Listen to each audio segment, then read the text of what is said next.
आइए आज हम आपको दिखाते हैं कि डीएलएड के स्कूटनी फॉर्म किस तरह से भरे जाते हैं। ऑनलाइन कॉलेज लॉगिन के माध्यम से किस प्रकार से स्कूटनी फॉर्म भरे जाते हैं। ये देखिए, इस तरह से अपने डेस्कटॉप पे या लैपटॉप पर परीक्षा नियामक प्राधिकारी उत्तर प्रदेश इलाहाबाद की साइट खुलती है। इसमें हम सेशन सेलेक्ट करेंगे कि डीएलएड 2023-24 जो भी है, फिर हम ओके करेंगे। अभी साइट कुछ प्रॉब्लम कर रही है, फिर से हम क्लिक करेंगे। 23 बैच सेलेक्ट किया, ओके कर दिया। अब ये ऑप्शन देखिए आ रहा है college school login. School login पे क्लिक करेंगे। फिर डिस्ट्रिक्ट नेम, यहाँ पर हम किस डिस्ट्रिक्ट से हैं सेलेक्ट करेंगे, कानपुर नगर। फिर कॉलेज का नाम, हम जो भी हमारा कॉलेज होगा उस कॉलेज का नाम हम सेलेक्ट कर लेंगे और इसके बाद में पासवर्ड डालेंगे। कॉलेज लॉगिन को हम ओके कर देंगे। फिर देखिए यहाँ पर लिख कर आ रहा है स्कूटनी फॉर्म।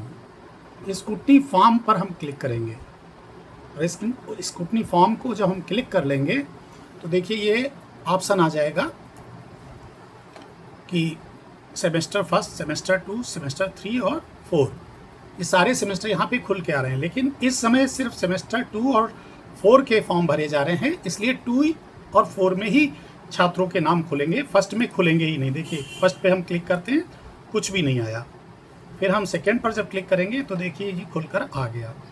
अब यहाँ पर जितने छात्रों का स्कूटनी भरना होगा, यानी कि जो छात्र एक विषय या 2 विषय में फेल होंगे, सिर्फ उन्हीं छात्रों के नाम यहाँ पर प्रदर्शित हो रहे होंगे। तो यहाँ पर क्लिक करेंगे, अपने आप उन छात्रों के नाम खुलकर आ जाएंगे। ये 17 बच्चों के जैसे नाम दिखाई दे रहे हैं, तो ऐसे नाम खुलकर आएगा।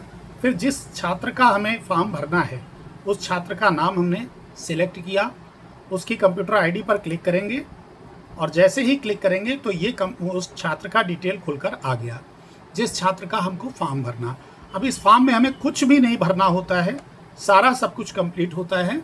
कंप्यूटर आईडी भी वेरीफाई सब कुछ होती है।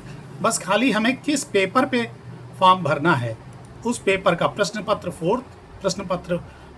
अब ये छात्र वो छात्र हैं जिनका जिस प्रश्न पत्र में बैक लगा होगा, यानी फेल होंगे, वही प्रश्न पत्र खुलकर आएगा और जिसमें फेल नहीं होंगे वो खुलकर नहीं आएगा। यानी कि जो छात्र कोई भी 2 विषय में फेल होगा वही पेपर यहाँ पर खुल के आएगा। तो उसमें एक पेपर का नाम, अब ये छात्र सिर्फ एक ही पेपर में फेल है, तो इसमें देखिए चतुर्थ सेमेस्टर फर्स्ट में भी आ रहा है और चतुर्थ सेकंड में भी आ रहा है, यानी ये सिर्फ 4th पेपर में ही इसकी बैक लगी है या इसकी स्कूटनी करा सकता है। इस तरह से भर के सबमिट कर देंगे तो इसका स्कूटनी आवेदन फॉर्म कंप्लीट हो जाता है।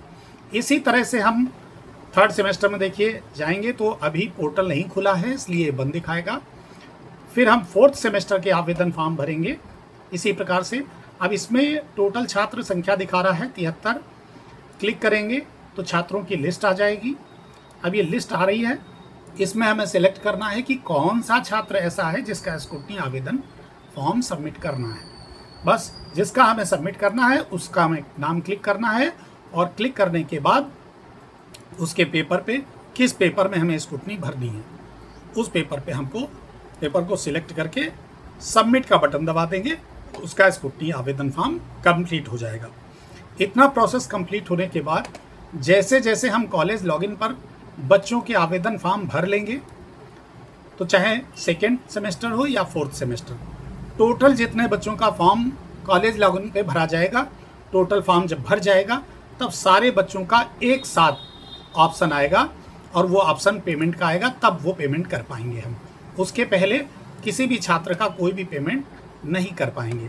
जैसे यहाँ पर देखिए क्लिक हियर मेक पेमेंट, तो जब हम फॉर्म भर लेंगे जितने छात्रों का, वो सारे फॉर्म और सारे नाम यहाँ पर दिखाई देंगे और जब यहाँ दिखाई देंगे तो उनका एक साथ पूरा पेमेंट कटा देंगे और पूरा फॉर्म सबमिट हो गया।